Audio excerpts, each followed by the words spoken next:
আসসালামু আলাইকুম, welcome back to my channel Shiuli's kitchen. Shiuli's কিচেনের আজকের আয়োজনে থাকছে জিভে জল আনা টক ঝাল মিষ্টি লেবুর পিনিক রেসিপি। হঠাৎ চটপটা কিছু খেতে মন চাইলে খুব সহজে এই রেসিপিটা বানিয়ে নিতে পারেন। যারা ঝাল পছন্দ করেন তাদের কাছে এটি দারুণ লাগবে। টিএসসি ও এর আশেপাশে মামারা এই লেবুর পিনিকটা বিক্রি করে। আমি আজকে বাসায় খুব সহজভাবে তৈরি করে দেখিয়েছি। আশা করছি আপনাদের সবার কাছে এই লেবুর পিনিক রেসিপিটা ভালো লাগবে।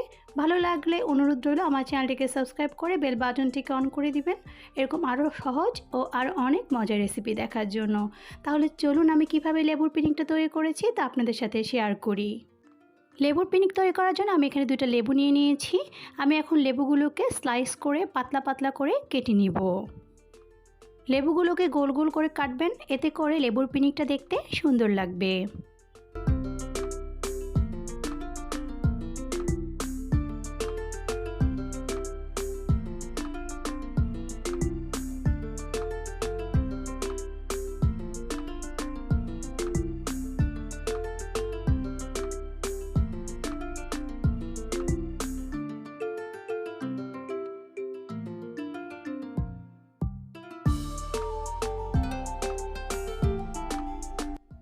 আমার এখানে লেবু 2টি স্লাইস করে কেটে নেওয়া হয়ে গিয়েছে। আমি এখন লেবু স্লাইসগুলোকে একটি প্লেটে নিয়ে নিচ্ছি। লেবু স্লাইসগুলোকে সুন্দর করে প্লেটে সাজিয়ে দিতে হবে।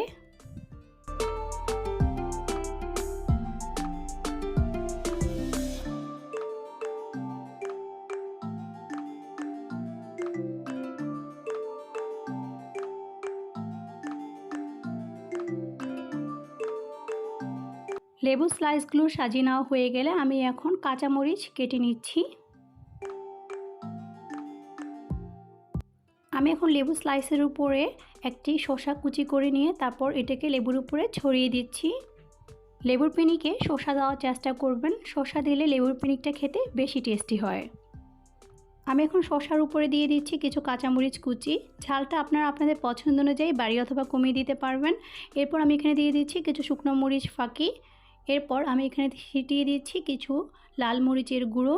তবে ঝালটা আপনারা অবশ্যই আপনাদের স্বাদ অনুযায়ী দিবেন। আমার কাছে ঝাল বেশি খেতে ভালো লাগে, তাই আমি এখানে ঝালের পরিমাণটা বাড়িয়ে দিচ্ছি। এখন আমি লেবুর পিনিকে দিয়ে দিচ্ছি স্বাদমতো লবণ। স্বাদমতো লবণ দেওয়া হয়ে গেলে আমি এখানে দিয়ে দিচ্ছি স্বাদমতো চিনি।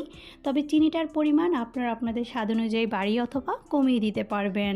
চিনি দেওয়া হয়ে গেলে আমি এখন এখানে দিয়ে দিচ্ছি সামান্য কিছু বিট লবণ। বিট লবণ দেওয়া হয়ে গেলে আমি এর উপরে কিছু ধনেপাতা কুচি ছিটিয়ে দিচ্ছি। আমার এখানে সবগুলো উপকরণ দিয়ে নেওয়া হয়ে গিয়েছে। আমার এখানে লেবুর পিনিকটা রেডি হয়ে গিয়েছে।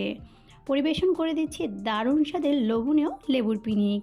এই লেবুর পিনিকটা খেতে কী যে মজা, আপনারা অবশ্যই একবার হলো বাসায় ট্রাই করে দেখবেন। অবশ্যই আপনাদের কাছে এই চটপটা রেসিপিটি ভালো লাগবে। আর ভালো লাগলে অবশ্যই আমাকে কমেন্ট বক্সে জানাতে ভুলবেন না। আর আমার রেসিপিটি ভালো লেগে থাকলে অবশ্যই আমার চ্যানেলটিকে সাবস্ক্রাইব করে বেল বাটনটিকে অন করে দিবেন এরকম আরও অনেক সহজ ও মজার রেসিপি দেখার জন্য। আজকে তাহলে এখানে বিদায় নিচ্ছি। সবাই খুব ভালো থাকবেন, সুস্থ থাকবেন আর শিউলিস কিচেনের সাথেই থাকবেন। আল্লাহ হাফেজ।